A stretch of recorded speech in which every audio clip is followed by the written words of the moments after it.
Comunicando Direito. Apoio Cultural. Estilo Pisos. Pisos laminados e vinílicos, rodapés e acessórios.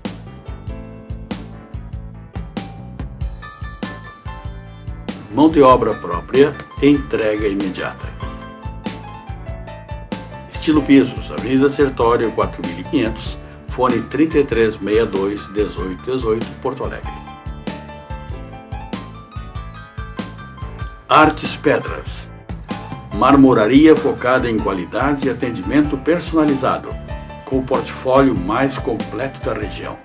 Artes Pedras, Avenida Sertório 4500, fone 33 61 27 27, Porto Alegre. La Provence Móveis. Móveis planejados sob medida. Marcenaria moderna de alto padrão e excelente acabamento. Melhor custo-benefício da Zona Norte de Porto Alegre. Avenida Sertório 4500, telefone 4061-9746. Soster Imóveis. Avenida Assis Brasil 4990, sala 201. Telefone 3340-8143, Porto Alegre. Farmácia Santo Agostinho.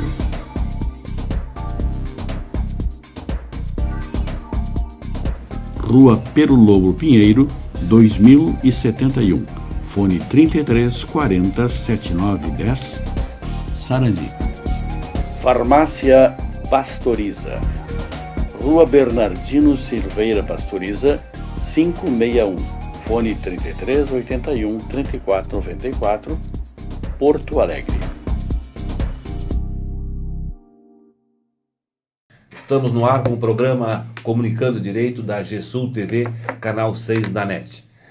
Lembrando aos nossos telespectadores que o nosso programa vai ao ar nas sextas-feiras às 21 horas, aos sábados às 20h30 e com reapresentação nas quintas-feiras às 13 horas. A nossa bancada hoje está composta da minha esquerda, Dr. Luiz Fernando Plácido, a minha direita, a doutora Ângela Beatriz da Silva, e a minha extrema direita, a doutora Márcia Plácido. Tá à direita, mas não é bem o seu lugar, né? Não é bem esse o meu lugar, não é, doutora Luiz? É isso aí, não tem problema. Mas eu acho que a ordem dos fatores não altera o produto. Não vai mudar a ideologia, né? Exatamente. Bem, hoje nós estamos com a falta aqui do nosso colega da bancada, doutor Demerval Mucílio Trajano, né? Que está lá, como é que ele está em Boston, né? Tá lá, em Nova York. Nova York. Mas semana que vem ele vai nos contar as novidades lá da terra do tio Sam, né? Esteve na sede da ONU, também nos mandou fotos. Vamos explorar o doutor Demerval para ele nos dar, né, uma noção da geopolítica norte-americana. Só esperando que o doutor Demerval não tenha batido continência para a bandeira americana, só isso que eu espero dele. Espero que não, né? Pois bem, um dos assuntos que nós temos que discutir hoje aqui, trocar ideias aqui na nossa bancada, que é um programa democrático, cada um manifesta as suas opiniões, seria a medida provisória 871 de 2019, que foi aprovada essa semana, que se refere às questões do INSS, disciplinando regras para corrigir benefícios fraudulentos, etc. e tal. Então, ela foi aprovada se não apagar das luzes, né? Hoje estava para caducar, né, a medida provisória, então foi aprovada. Às 23 horas ia caducar. Bom, não caducou, então eu gostaria de saber quem é que inicia o debate aí dessa medida provisória. Ela é boa, não é boa para a população brasileira? Posso começar, doutora Luiz? Na verdade, assim, já desde o tempo do Michel Temer, né, já acontecia, né, uma medida, né, no sentido de evitar fraudes no INSS e para ver, né, se realmente as pessoas estavam incapacitadas, normalmente, né, benefícios que foram concedidos de forma judicial que já vinham, né, com vigência muito longa, né, de vários anos. Então foi esse o objetivo também, inclusive, né, um dos objetivos foi esse. O que aconteceu? Depois, agora, no governo do Bolsonaro, também, então, ele editou essa medida que faz algumas outras alterações, né? E, na época, então, começaram a ser chamados, os segurados que estavam em benefício começaram a ser chamados através de correspondência. Em muitas oportunidades também não houve esse chamado por correspondência. Na verdade, o segurado só deixou de receber o seu benefício, teve que procurar um posto do INSS para buscar, então, a informação, e foi informado que precisava, então, se submeter a uma nova perícia. Uma coisa interessante que aconteceu nesse sentido é que, já na época do Michel Temer, foi informado de que os peritos receberiam em torno de R$60, né, por perícia, né, de revisão de benefício. Isso não implica que seja R$60, né, para que fosse, então, cessado o benefício, mas essas perícias de revisão estavam, né, nesse valor. Eu fiquei sabendo, né, no INSS mesmo, que esse valor agora no governo Bolsonaro teria sido, né, aumentado para 80 e poucos reais, R$88, se não me engano. E continuou, então, nessa pegada de continuarem chamando, então, todos os segurados que estavam em benefício para ver se esses benefícios eram corretos ou se eram fraudulentos. A minha preocupação nesse sentido que eu coloco para os colegas é o seguinte: eu conheço, né, muitos segurados que estavam em benefício já há algum tempo, inclusive com a aposentadoria por invalidez, né, que havia sido concedida pelo INSS. A gente sabe que uma aposentadoria, para ser concedida, ela começa por um auxílio-doença, né? Então, assim, a pessoa se submete a inúmeras perícias até que o perito do INSS entende que essa pessoa não tem mais condições de retorno ao mercado de trabalho, porque essa moléstia que a pessoa tem, ela é incapacitante, ela não é uma moléstia temporária, ela é definitiva, é incapacitante, ela é definitiva. Nessas medidas que foram tomadas pelo governo, né, no sentido desse pente fino, muitos benefícios de aposentadoria por invalidez foram cancelados. Né? Pessoas que, né, com o passar dos anos, normalmente... E muitas delas, eu diria até injustamente. Na grande maioria, doutora Luiz, o que eu tomei conhecimento foi uma medida injusta, né? Principalmente pelo fato de a doença normalmente ter se agravado e a pessoa já estar, né, com uma idade mais avançada, com muita dificuldade, ter uma impossibilidade efetiva de ser, né, reintegrada ao mercado de trabalho.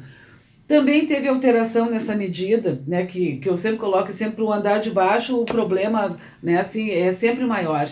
E em relação também à aposentadoria rural, né, porque o aposentado, a pessoa para se aposentar, né, o trabalhador do campo, normalmente ele precisava comprovar, né, os 15 anos de efetivo trabalho no campo. Não é? E agora, se não me engano, isso foi alterado. A pessoa precisa constar no cadastro de informações do INSS. Até 2023 tem essa exigência. Exatamente. Tem, todos os trabalhadores do campo têm que estar efetivamente, não é, cadastrados, então, no Cadastro Nacional de Informação Social. O que antes fazia-se com uma nota de produtor rural, com um contrato de arrendamento.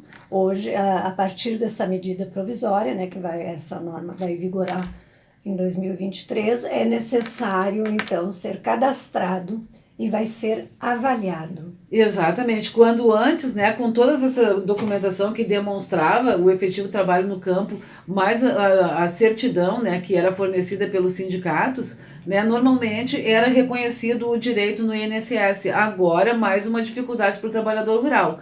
Né? Então, assim, mais ou menos dentro dessas linhas. Então, eu gostaria de colocar, e acho que isso veio em detrimento do trabalhador, né? Como sempre, né? Para o andar de baixo, como eu já tinha dito, eu acho que isso só vem trazer mais prejuízo, vai trazer mais dificuldade para os pobres mesmo, para a pessoa que efetivamente necessita do INSS. E eu vou usar aqui, doutora Luiz, uma expressão que o senhor usou no último programa. Assim, existia fraude, tá, tudo bem, existia, isso tem que ser visto, né? Agora, isso tem que ser revisado. Mas, assim, ó, na grande maioria, nós sabemos, né, que as pessoas que estão em benefício, elas estão e realmente elas têm problema de saúde, porque o INSS é bastante rigoroso, é criterioso nesse sentido. Então, eu entendo que, né, a manutenção dessa regra vai trazer muito prejuízo, vai trazer mais prejuízo também junto à Justiça Federal, porque as pessoas que têm tido seus benefícios, né, cessados, elas vão procurar a Justiça Federal para se submeter a uma perícia lá, né, na Justiça Federal, para ver se o seu benefício, então, ele volta, né, a ser reimplantado, vai ser reativado. E como a doutora Luísa falou, que a gente estava falando na semana passada sobre as crianças e tal, que estavam sendo adotadas, se um foi adotado, perfeito, não é assim que o senhor ainda colocou nesse sentido social. Eu acho assim que se existem pessoas que estão em benefício, que na verdade não havia necessidade desse benefício, né, isso é normal de acontecer, né, que aconteça alguma fraude e tal, mas o grande problema é que muitas pessoas que têm necessidade terão seu benefício cancelado, e isso realmente é muito difícil, que essas pessoas vão ficar por meses sem receber. Mas de qualquer maneira, essas pessoas que forem injustamente atingidas, tem o judiciário para... Mas isso demora meses, não é? Mas essas pessoas que não podem trabalhar, porque estão enfermas, têm família, têm medicações para comprar, têm que subsistir, têm que se alimentar, têm que pagar aluguel. E sabe-se que esses processos não são assim de não é curtíssimo rápido, prazo a né? Solução, até porque o INSS normalmente recorre da decisão e durante todo esse período a pessoa fica sem nenhuma renda para manter a si e a sua família, né? E o que se viu, assim, nessa operação Pente Fino, que já vinha o Temer fazendo, foi uma coisa monstruosa. Pessoas que estavam aposentadas há 10 anos, com total invalidez. Sim. Deixou de ser inválido por causa da medida provisória. E aí, como a doutora Márcia diz, assim, uma idade avançada, uma capacidade física para trabalhar, para exercer qualquer tipo de labor, ficou assim. Quem tem um parente, um familiar que possa ajudar, ainda vai levando, e quem não tem? E tem o judiciário, doutora Luísa, na Justiça Federal. E a gente sabe que, assim, até em função disso, né, que as varas estão todas, né, lotadas de processos em função disso também, né, e não é a justiça criminal, não é, doutora Luísa, que é rapidíssima na Justiça Federal. Não, na verdade, as perícias, inclusive da Justiça Federal, elas é feita de forma superficial. Ela dura 10, 15 minutos de entrevista e ele emite um laudo. E, na minha opinião, uma avaliação sobre a aptidão da pessoa não pode ser feita em 10, 15 minutos. Sim. Tem que ser feita uma investigação bastante cuidado durante toda a doença da pessoa. Aí eu pego uma planilha lá, olha aqui os exames, tu tá bem, tu tá apto ou não tá apto. E tem mais uma coisa, doutora Luísa, também, assim, os juízes, ultimamente, eles têm, assim, porque daí as varas, né, da Justiça Federal, as varas previdenciárias, elas mandam normalmente para a 26ª vara, que é a responsável, é o setor de perícias, né, é a vara responsável pelas perícias. O que tem acontecido? Principalmente, né, os médicos ortopedistas, os peritos em ortopedia, tem sido muito difícil de encontrar peritos, não é? E em função também, né, da demanda que aumentou bastante, os juízes, eles têm colocado para periciar, então, os segurados, fisioterapeutas, ou então médicos do trabalho, que não estão aptos para dizer, não é, da invalidez ou não. E isso é comum de acontecer. Doutor Luiz Fernando, não falou nada ainda? Não tive a oportunidade, mas agora eu pretendo... Tá aí a oportunidade. Sim. Eu estava observando, eu estava vendo uma reportagem no começo desse ano, 2019, um superintendente do INSS falando que no Rio Grande do Sul, 87,5% dos benefícios por invalidez tinham sido cassados. Eu não acredito que tenha passado 87% de fraudes sem que o INSS tivesse tomado conhecimento disso. É verdade. E cortar 87% de aposentadorias ou auxílios de doenças por ser fraudulento, eu acho que é um pouco exagerado. Só uma pequena parte. Eu vou dizer por que aconteceu esses 87%. O INSS cortou a aposentadoria por invalidez até de aleijado. Sim. Eu cito um exemplo. Eu tenho um amigo meu lá da praia, de Balneário Pinhal. Ele tinha problema de circulação e ele teve a perna dele amputada acima do joelho. Ele recebeu durante um ano e meio, o auxílio-doença por invalidez. Foi chamado para uma perícia e foi dado como apto a voltar ao trabalho com indicação para a construção civil. Uma pessoa sem uma perna vai trabalhar em que condições na construção civil? São coisas injustas. O Lula perdeu um dedinho e se aposentou, né? O cara perdeu uma perna e caçaram a aposentadoria. Outro aspecto... Auxílio acidente, doutora Luiz, ele não estava aposentado. Outro aspecto o antigo pecúlio. É 50% do benefício. Não, é o percentual equivalente à perda da capacidade laboral, doutora Luiz, não é 50%. Mas dá um bom rendimento. Eu diria que não. Outro aspecto... Quanto é que ele recebe?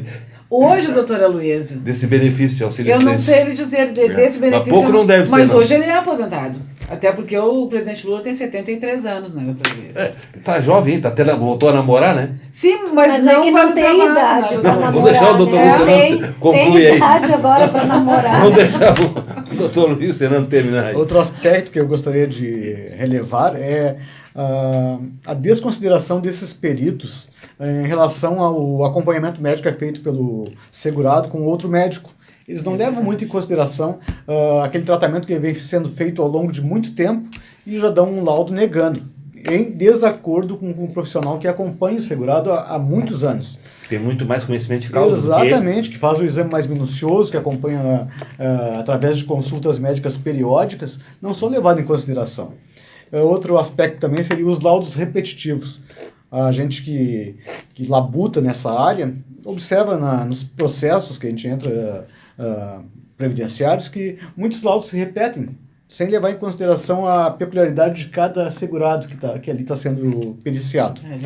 Outro aspecto, com essa operação pente fino aí, vai ter muito perito para fazer as perícias para negar os benefícios. Enquanto isso, faltam peritos para fazer as avaliações nos processos judiciais que são encaminhados para a Justiça Federal. Então, eu acho que essa medida provisória ela vai afetar muito os segurados de menor, como eu diria, de menor condição financeira. Não tem condição depois de entrar na justiça, de procurar um advogado, de contratar um advogado. Vai ficar à mercê não diria que vai Justiça afetar, Federal. Vai tornar pior a situação que já é. Muito pior. Insustentável, eu acho que vai ficar, né? Ainda mais no momento que nós vivemos agora de tanto desemprego, que tem muito segurado da Previdência, que é o responsável por toda a manutenção de uma família, não é? Os aposentados. Aproveitando, né, falar em desemprego, o que modificou também essa medida é o auxílio reclusão, né, o benefício reclusão, que os presos, né, os familiares dos presos recebiam. Né? Antes era assim, o preso contribuiu uma vez para a Previdência, ele ia preso, a família tinha direito ao auxílio reclusão. Hoje, com essa alteração, é necessário 24 meses de contribuição. Com o desemprego que está, o preso, né? Claro que a gente sabe que se a pessoa é um traficante, ele nem contribui para a Previdência, mas a gente fala naquele preso que era trabalhador, que era empregado e que, de repente, né, cometeu um crime. Né? Agora é a partir, então, de 2 anos de contribuição. O preso do regime semiaberto, que antes era contemplado, hoje não é mais, porque entende-se que no regime semiaberto o preso pode trabalhar. Se tiver emprego, né? Aí é que eu pergunto assim, ó, para trabalhadores que trabalharam a vida inteira, que trabalham desde a sua adolescência, já não há emprego. E todo o preconceito que um ex-presidiário sofre, né, na nossa sociedade, quem vai dar emprego? Então, ele não terá, eles não vão querer mais passar para o semiaberto. Se o preso, né, passar para o regime semiaberto, a família vai ficar desamparada. Então, assim, aquilo que eu digo a pessoa que está cumprindo uma pena, né, que vai parar num presídio, ela não tem o direito à segunda chance. Não tem. Né? Eu ouço muito assim, mas a vítima também não teve. Muitas vítimas também não tiveram. E a gente lamenta isso. Mas é uma culpa do Estado que não nos dá segurança. Mas o preso não tem uma segunda chance, seja em setor nenhum, né? Ele não tem como se recuperar. Então, enfim, outro fato também é que corre nas redes sociais, assim, foi preso, vai receber auxílio reclusão, R$ 2.500, R$ 3.000. Isso é uma fake news. Ele vai receber proporcionalmente ao que ele contribuía até a época que ele foi preso. Não, mas assim, até uma correção. O auxílio reclusão, realmente, as pessoas têm muito preconceito em relação a isso.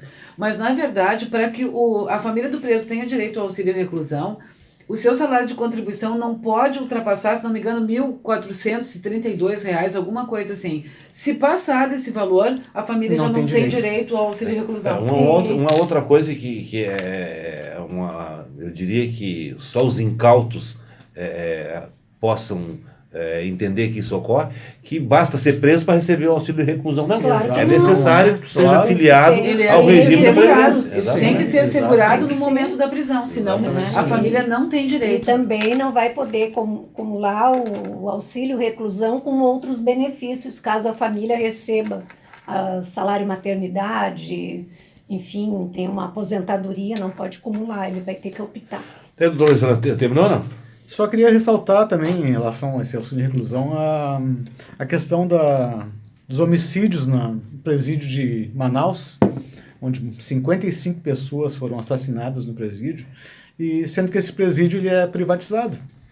Então, como sempre a gente fala aqui que privatização, o doutor Luiz que gosta muito de privatização, eu sou totalmente contrário. Então, eu acho que privatização nesse campo aí das penitenciárias, dos presídios, eu acredito que não seja o ideal também. E custa porque 4.500, $4.500 quando o Estado subsidia boa parte disso aí, paga por presidiário 4.200, e se ele tivesse no sistema estatizado, custaria 2.400 no máximo. Mas de qualquer maneira, doutor Santos, eu falo muito bem, eu sou favorável à privatização de atividades públicas que a atividade privada pode, mas em momento algum eu disse que questões de segurança pode ser privatizada. Saúde, segurança e educação, em princípio, é um dever do Estado. Os três itens básicos do dever do Estado. Né? O restante, então... Bom, eu vou dar minha opinião sobre essa questão dessa medida provisória. Eu acho que é louvável toda e qualquer posição no sentido de detectar e eliminar as fraudes. Então, porque é muito injusto, por exemplo, um cidadão receber um benefício fraudulento, porque, na verdade, quem vai estar pagando aquele benefício fraudulento é toda a sociedade, né? Não é só o Estado que está pagando. Né? Então, toda a população tem a sua parcela de contribuição naquele benefício irregular. Agora, eu espero que não se repita coisas absurdas que já aconteceram na época que o Temer endureceu essas questões dos benefícios. Né? Por exemplo, o seguinte, eu entendo que um benefício de aposentadoria por invalidez concedidas judicialmente, esse aí não podia ser mexido, não podia ser alterado, porque eu custo acreditar que tenha havido, para entender que houve fraude naquele benefício, eu tenho que entender que o judiciário está compactando com a fraude. Então, no momento que a pessoa obtém um benefício judicialmente, por exemplo, uma aposentadoria por invalidez, para que o juiz desse aquela decisão concedendo a aposentadoria por invalidez, foi feita uma perícia judicial, ou seja, através de um perito que não tem vinculação com a Previdência. Então, e muitas delas, o INSS foi lá e passou a tesoura.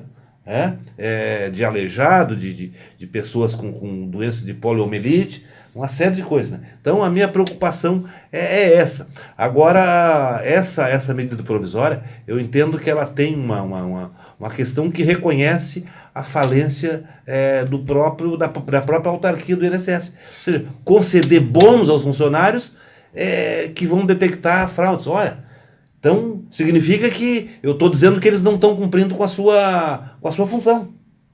Eu tenho que estar dando benefício, tenho que estar dando um bônus para eles trabalharem. Exatamente isso. Para mim é o reconhecimento da falência. É uma forma de corrupção. É uma forma de corrupção. Uma recompensa para fazer o que é uma obrigação. O governo que veio para combater a corrupção está agindo de maneira contrária, porque isso aí para mim é uma corrupção. Tu vai receber a mais para retirar benefícios. E na verdade isso inclusive vai incentivar o funcionário a cancelar um benefício, às vezes até regular, para ganhar mais, para ter produtividade. Doutora Luiz, e a gente sabe que para uma pessoa conseguir um benefício de aposentadoria por invalidez, administrativamente mesmo, né, entrou com os pedidos de auxílio-doença junto ao INSS, é muito difícil. É um processo longo, desgastante, né? É um processo realmente bastante demorado, a aposentadoria por invalidez. Então, também a administrativa. E uma colocação do doutor Luiz Fernando, que diz que o laudo médico, né, normalmente ele é contestado, o laudo médico do médico assistente, que, né, fornece aquele laudo para a pessoa ir na perícia, ele não é considerado pelo perito, e muitas vezes judicial também não. Eu já sugeri em ações, né, junto às varas previdenciárias, que o médico seja ouvido em audiência, então, porque não é possível. O médico se ofende quando o paciente volta e diz para ele que o perito não aceitou o laudo dele. E o que é pior é o seguinte, que via de regra o juiz acolhe a conclusão do perito, que ele não deu. Exclusivamente aqui, a conclusão do perito. Ele praticamente pega a conclusão do laudo e coloca na sentença e pronto. Mas isso também deveria ser contestado pelo Conselho Regional de Medicina também, essa divergência entre esses laudos. Ele não perquire se aquela conclusão está correta ou não está. A gente adota a conclusão do laudo pericial, etc. e tal, que atesta pela capacidade laboral do cidadão e passa a tesoura no benefício. É um absurdo. Então, eu acho que essa tomara que é aquilo que eu disse, eu sou partidário que se corrija os benefícios irregulares, né? Agora, vamos devagar com o andor com Santa de Barro, Então não vamos assim fazer uma caça às bruxas, né? E, como o doutor disse, 87% das aposentadorias por invalidez canceladas. Eu até entendo o seguinte, que pode haver benefício de aposentadoria por invalidez ou auxílio-doença, etc. e tal, concedidos de forma irregular na esfera administrativa. A gente sabe que a carne é fraca, como diz o outro. A carne é fraca. E de repente lá o funcionário do INSS é subornado, etc. e tal. Nós temos notícias aí seguidamente de que funcionários do INSS estão compactando com quadrilhas, etc. e tal.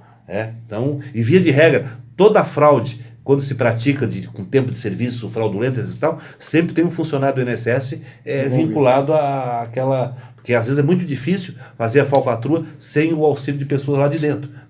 Então, agora, benefício deferido judicialmente, eu custo acreditar que tenha havido fraude. Então, na minha opinião, benefício previdenciário de aposentadoria por invalidez deferido judicialmente, esse aí não podia ser questionado.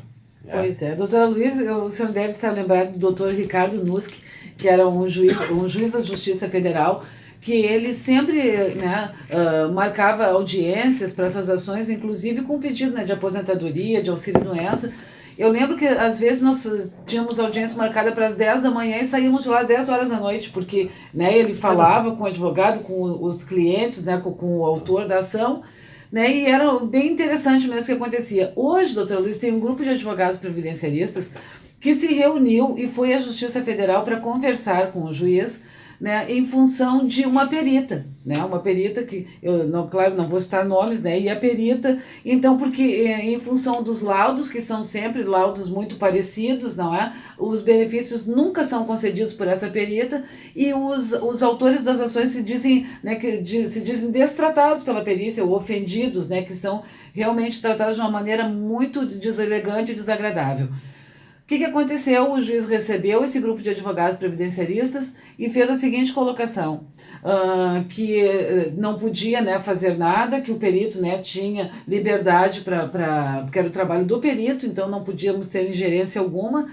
e passou então a questionar os contratos de honorários dos advogados, dizendo que ele achava que o advogado previdenciarista estava ganhando muito em cima do seu cliente, e que deveria ganhar na quantidade de clientes. Então, os advogados saíram de lá muito decepcionados, porque não sabem mais a quem recorrer, em função dessas perícias que são feitas dessa forma, assim, assodadas, sem olhar direito. Vamos fazer uma greve, vamos fazer uma passeata. Mas advogado pode fazer greve, advogado não pode fazer greve. Então, estamos aí, doutora Luiz, na luta, sem saber o que fazer.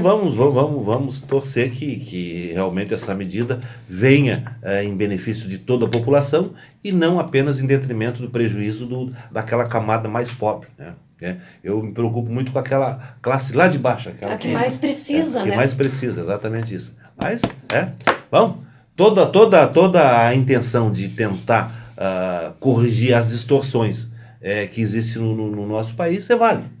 Então, mas existe uma grande distorção que nunca é combatida, que é a sonegação fiscal. Isso aí nunca é combatida, essa é perdoada. Mas vamos dado por etapas. Prazo, hoje eu estava 115 lendo anos uma para matéria pagamento. que dizia assim, que um senador gasta o valor de um salário mínimo em uma refeição. Numa refeição. Não, e as aposentadorias? Hoje eu estava lendo, não sei se era o Jornal do Comércio, era lá, uns deputados aqui do Rio Grande do Sul, não vou citar nome. Um ficou lá 8 anos, pegou uma aposentadoria de 20 mil como parlamentar, outro mais 25 mil, quer dizer, também já recebe. Olha, então a atividade parlamentar virou negócio, virou profissão. E a propaganda do governo é que essa reforma é para combater os privilégios. Eu não vejo essa reforma como um combate Eu acho que aos privilégios. Os privilégios que não existem de quem não tem, exatamente. Mas tem aquela frase que eu acho muito interessante assim: direito do pobre é privilégio, privilégio do rico é direito. É isso aí. Infelizmente. Bem, mas vamos torcer que de repente não venha aquela devassa que foi feita. Foi o Temer que começou isso. Ainda bem de que foi qualquer forma, doutora Luísa, devia estar preso, né? Não está preso. Alguma reforma na Previdência processo, provavelmente tenha que acontecer, não é? Mas não nessa assim, escala, não é dessa forma. Não assim. Bem, pessoal, mas vamos passar um outro assunto aí mais ameno. A mais amena é difícil. Mas, eu queria falar sobre esse projeto de lei do Bolsonaro. Ele vai encaminhar agora, não encaminhou. Já entregou hoje para o Rodrigo Maia. Entregou hoje. Que é prevendo modificação na Carteira Nacional de Habilitação e naquela pontuação de cassação de carteira. Cassação de carteira. O que é que os colegas acham que essa medida vem em boa hora? Claro que não. Eu acho que não. Tudo que facilitar. Por que, doutor Luiz Fernando? Tudo que facilita que o mau condutor, o mau motorista, possa ter mais chances. Mais chances de vidas perdidas. Sim, mas, mais chances de nós não podemos colocar todo mundo no mesmo taxa. Mas não é o todo mundo. Porque o mau motorista não são todos os motoristas. Porque bom motorista pode ser multado. São mais de 5 multas gravíssimas. Mas para quem é rico, para quem tem dinheiro, 40 pontos na carteira não é nada. 40 Como não multas, é? Por que não é? Se na hora de renovar... Não, 40 pontos dá a cassação. Mas se na hora de... Mas nem com 20 agora eles não são cassados. Mas na hora de renovar, de pagar o IPVA, se vier ali 3, 4, 5 mil de multa, para ele não é nada. Então ele não vai andar muito preocupado com o trânsito. Para aquela pessoa que trabalha, que vive, que a profissão é motorista, essa sim, ele vai cuidar e ele cuida sempre. Como o doutor Fernando diz, a ampliar a quantidade de multas serve para o mau motorista. Por que tem que ter um código de trânsito? Por quê? A sinalização de trânsito ela é universal, ela é mundial. Em todos os países é a mesma sinalização. Por que a pessoa não se conscientiza que ela não pode ultrapassar o limite de velocidade, que ela tem que usar cinto de segurança, que não pode falar no celular quando está conduzindo um veículo, que não pode andar pelo acostamento, não. Por quê? E outras coisas, estacionar no local proibido, estacionar em vagas que não lhe diz, não são as suas, que são prioritárias. Por que tem que ter uma lei que diga que se não andar com os faróis ligados numa rodovia, vai ser multado? Se isso vem em prol de segurança, não só daquela pessoa que dirige, mas de terceiros, Então, se eu vou andar em alta velocidade, eu estou correndo o risco de matar uma pessoa que dirige corretamente ou que está atravessando uma rodovia, Então, são tantas regrinhas que se aprende, hoje em dia se faz uma autoescola, se faz um curso para tirar a carteira de motorista. Por que não respeitar?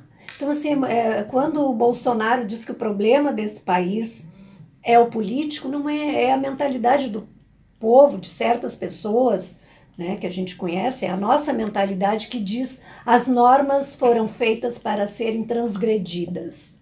Aí tem que ter isso, penalidade de 40 pontos na carteira, tem que ter multas mais altas. E eu acho que aí devia de haver uma mudança. Por que não 10 mil? Uma multa gravíssima. Um ato gravíssimo no trânsito, 10 mil reais, 15 mil. Eu duvido que as pessoas não fossem cuidar. Eu duvido que alguém ia sair da sua garagem sem o cinto de segurança, se a multa por andar, né, por trafegar sem cinto, ou os terceiros que estão no veículo, fosse 5 mil. É isso que tem que fazer. Então a medida não é boa, e não era mais. Eu só queria complementar aqui o meu pensamento. O pensamento do governo Bolsonaro é um pensamento neoliberal. Então ele veio sempre para privilegiar quem tem mais condições. Quem tem carros com grande potência para andar a 180, 160, não respeitando as leis de trânsito, vão ser beneficiados com essa pontuação exacerbada que é o projeto dele. Outra coisa também, a renovação passa agora de 5 anos para 10 anos. Eu não concordo com essa periodicidade de 10 anos. Eu acho que a pessoa tem que se submeter a um exame médico, um exame de visão, para ver se ainda tem a mesma aptidão para dirigir que ele tinha há 5 anos atrás. Agora vai ser de 10 em 10 anos. Sabendo que a população está envelhecendo e que à medida que a gente vai envelhecendo, nossos reflexos vão se tornando menores. Eu acho que a periodicidade deveria ser mantida. De qualquer maneira é o seguinte, mas esse raciocínio é válido para uma pessoa idosa. Agora, uma pessoa de 30 anos. Mas a pessoa pode sofrer alguma doença? A lei anterior dizia o seguinte, quando eu fiz a minha carteira, eu fiz com 18 anos e eu tive a minha carteira com prazo de validade até meus 40. Então, eu tive 22 anos sem ter que me submeter a nenhum exame médico, a nenhuma reavaliação. Foi um período que eu achei já exagerado. Acho que ele seria de 10 em 10, até completar 50 anos, digamos, depois de 5 em 5. E nós achávamos que nunca ia chegar aquele Exatamente, dia, né? chegou. Era tanto tempo. Então, a partir desse pensamento neoliberal do Bolsonaro, isso beneficia quem? A quem tem condições de ter seu carro, que não a grande maioria da população não tem carro. Então, a maioria hoje tem. Depois que o Lula abriu o financiamento, que em 80 vezes, depois que o Lula permitiu comprar carro em 80 prestações, eu estava vendo um especialista o trânsito hoje, ficou terrível. Que pensamento horrível, doutor Luiz. Eu estava vendo um especialista hoje, ele disse que vai aumentar em muito o número de acidentes, o número de mortes, o número de pessoas inválidas, que as seguradoras vão gastar. O que o país gasta com pessoas que têm que se reabilitar, pessoas que ficaram com sequelas de acidentes, eu nem me lembro quanto é que é, mas é uma fortuna. É uma fortuna, né? Pessoas que estão se reabilitando de sequelas que sofreram em acidente de trânsito. E fora as pessoas que morrem em acidentes de trânsito, que via de regra são pessoas entre 20 e 33 anos, uma coisa. Aliado a isso, ao projeto da liberação de armas, vai acontecer muito mais casos de homicídios, de acidentes, ele quer exterminar a população, acho. Tira os benefícios. A intenção dele é exterminar a população. Eu acho que ele quer que o povo morra. Eu acho. Seja de que maneira. Imagina um pobre, como o Dr. Luiz falou, com o seu Fuquinha, com o seu Chevette, com o seu Monza antigo, batendo numa Mercedes. Aquele da Mercedes provavelmente possa ter a arma que foi liberada pelo Bolsonaro. O que vai acontecer? Vai acontecer o que a gente... Eu tenho uma regra... Vai dar 80 tiros na pessoa. Eu tenho uma regra pessoal para dirigir. Eu não ando muito próxima a carros importados, a carros caros, e nem a carros assim que já tem 30 anos, né? Uma vez eu bati na traseira de um Monza, que nem a porta, o homem teve que sair pela janela, né? E aí eu quase que tive que dar um carro novo, ele queria um carro novo. Então eu respeito muito isso, eu acho que eu não vou morrer de tiro assim no trânsito. Já deu a opinião, a doutora Márcia não deu a opinião ainda. A medida provisória é boa ou não é boa? Eu acho que essa medida provisória... Não é projeto de lei.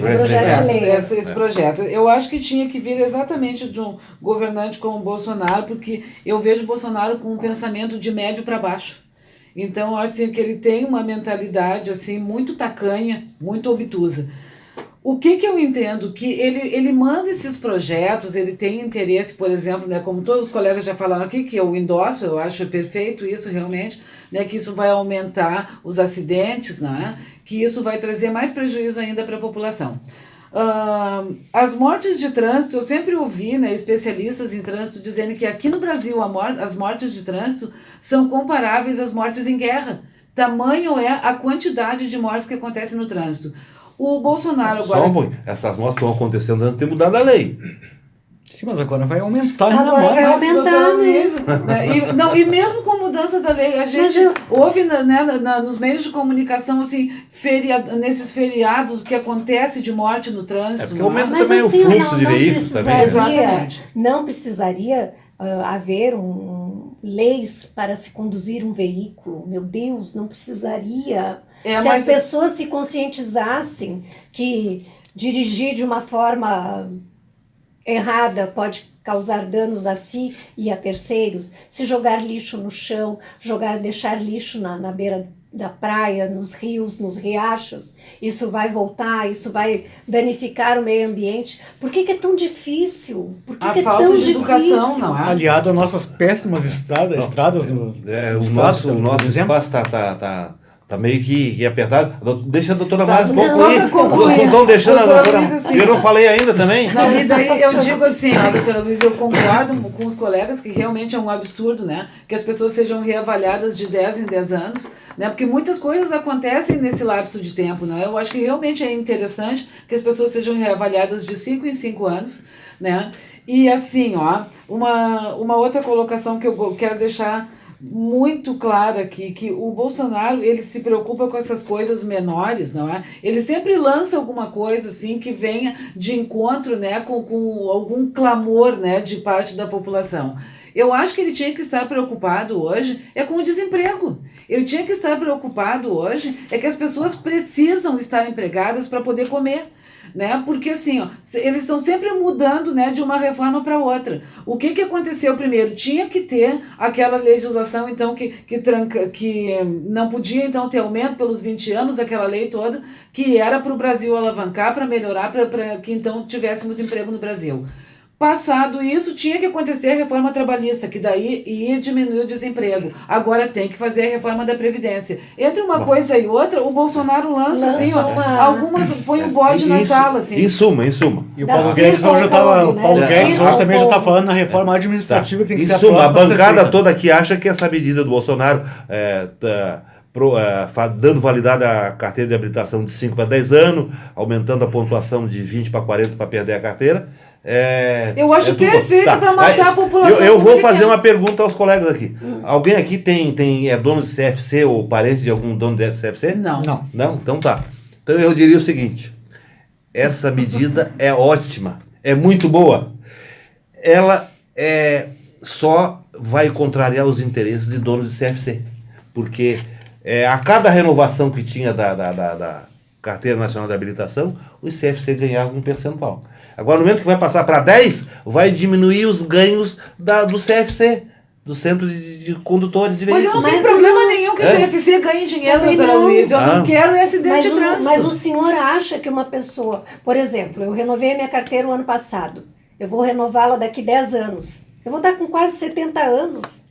O senhor acha que eu vou estar com as mesmas condições físicas e de visão para conduzir um veículo? Bom, poderia, quando chegar lá pelos 70 anos, diminuir esse prazo de 10 anos. Mas a pessoa, na sua plenitude, na sua juventude, a cada 5 anos, querer enriquecer o Centro de Formação de Condutores. As pessoas podem sofrer alguma doença, um acidente que incapacite. Uma outra questão que eu entendo que é salutar, e o projeto é muito bom. Esse projeto de lei do Bolsonaro é ótimo. E nós tínhamos aqui que enaltecer esse projeto.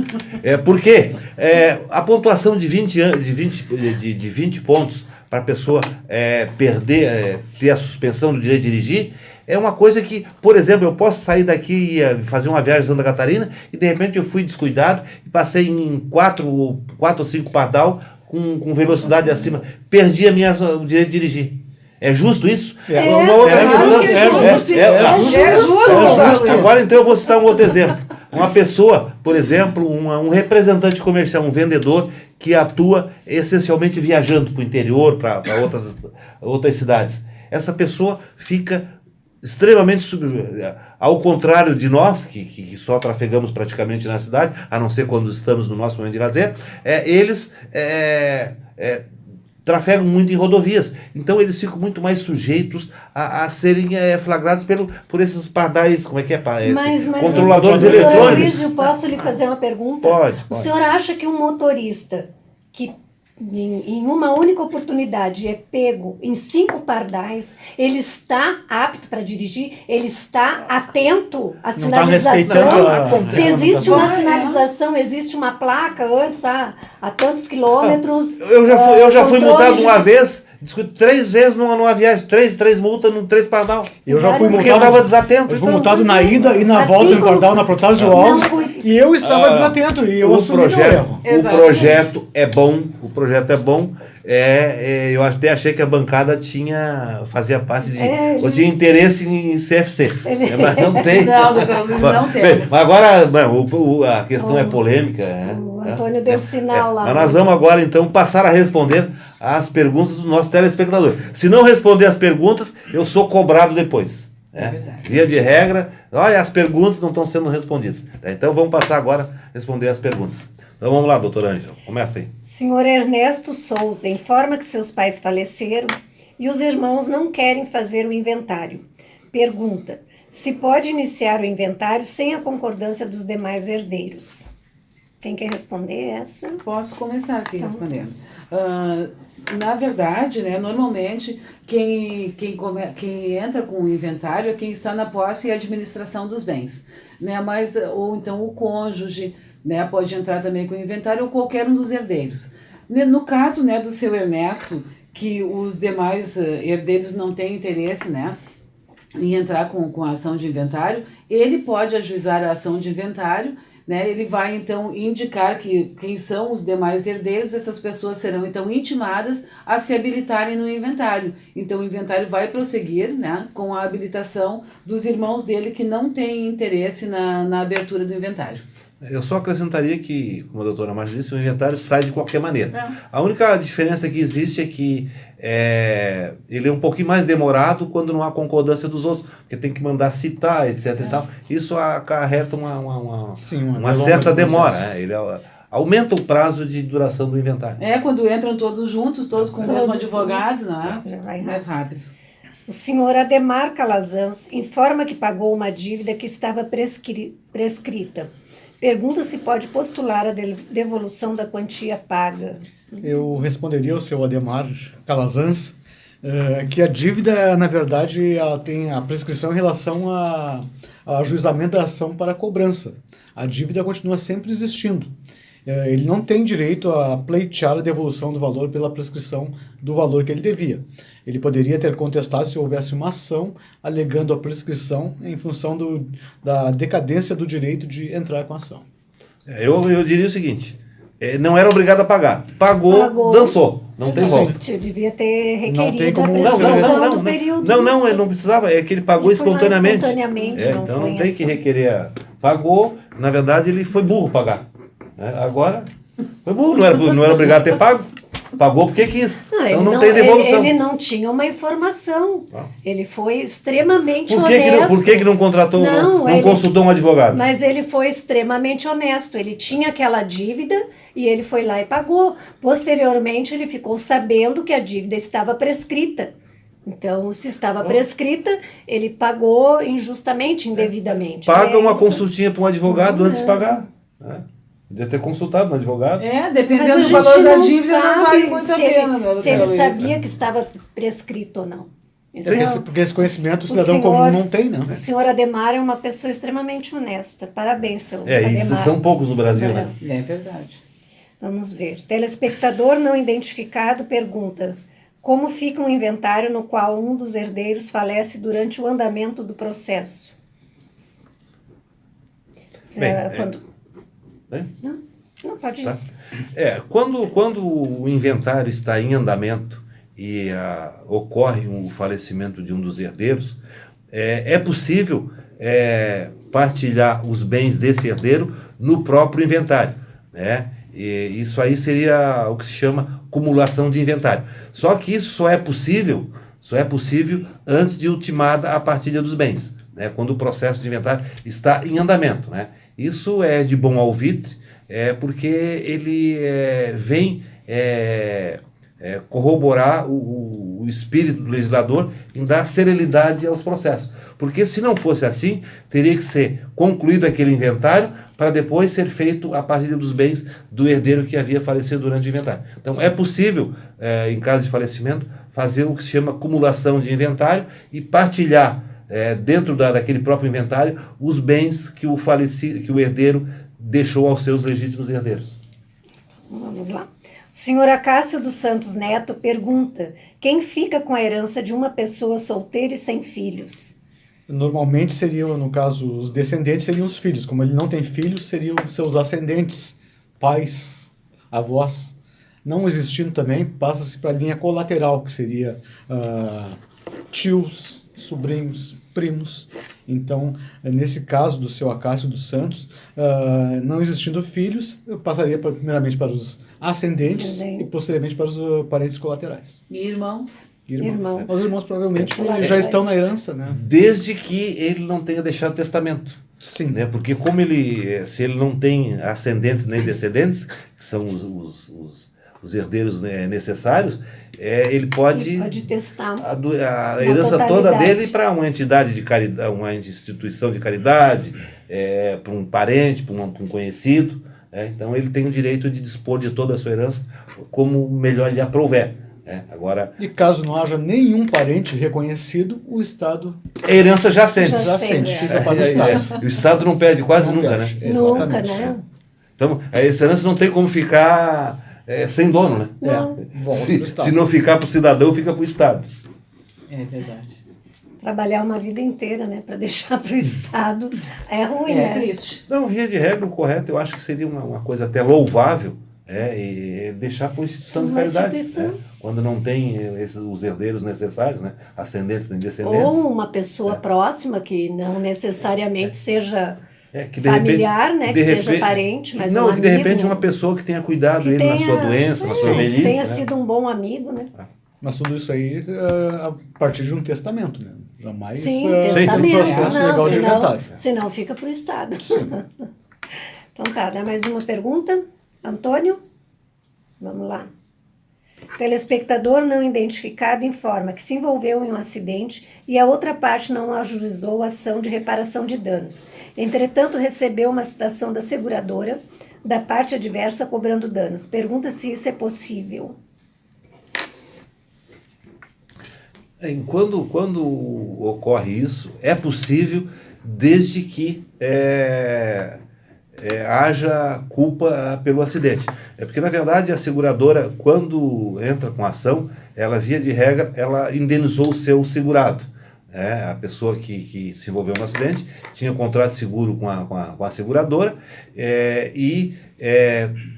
tendo o segurado pleiteado a reparação do dano do seu veículo, se ela se declarar culpada, a seguradora conserta o seu veículo, ela faz a reparação, mas não ajuiza a ação contra ninguém, porque o seu segurado é que foi o responsável pelo evento danoso. Agora, quando a culpa é do veículo, o causador do acidente, ela repara o veículo, então se subroga no direito de ajuizar a ação para buscar aquele valor que ela despendeu com a indenização do seu segurado. Ok? Eu? Então não tem como. Dá. O Antônio já fez sinal ali. Não. Tá, então vamos para as considerações finais. Quem é que é? Agora a palavra está colocada aqui para a banca, para falar o que quiser.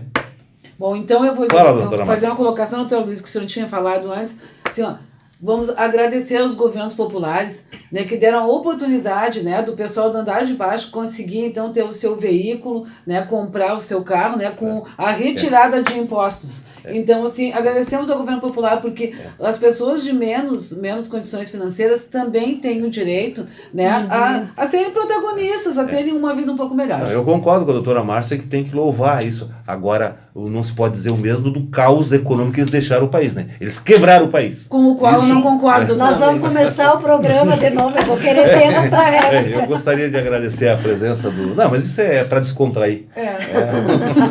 Gostaria de agradecer a presença do doutor Luiz Fernando, doutora Ângela, doutora Márcia, né? E agradecendo aos nossos fiéis telespectadores pela audiência. Eu me despeço em nome da bancada e dizendo que nos aguardem até o próximo programa.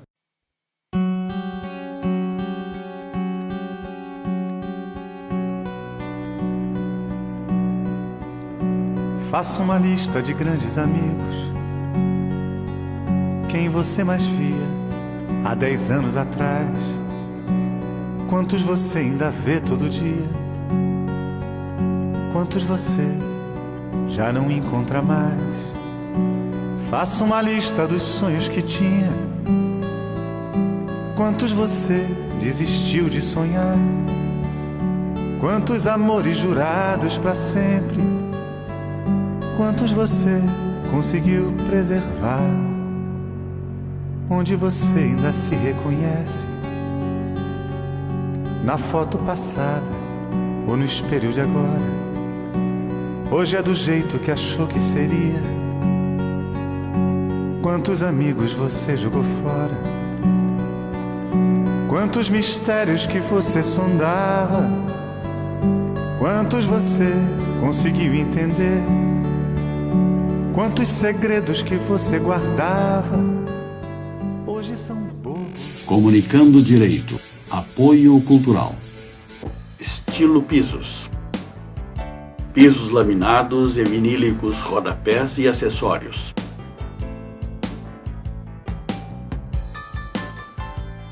Mão de obra própria, entrega imediata. Estilo Pisos, Avenida Sertório 4500, fone 3362-1818, Porto Alegre. Artes Pedras. Marmoraria focada em qualidade e atendimento personalizado, com o portfólio mais completo da região. Artes Pedras, Avenida Sertório 4500, fone 33 61 27 27, Porto Alegre. La Provence Móveis. Móveis planejados sob medida. Marcenaria moderna de alto padrão e excelente acabamento. Melhor custo-benefício da Zona Norte de Porto Alegre. Avenida Sertório 4500, telefone 4061-9746. Soster Imóveis. Avenida Assis Brasil 4990, sala 201. Telefone 3340-8143, Porto Alegre. Farmácia Santo Agostinho.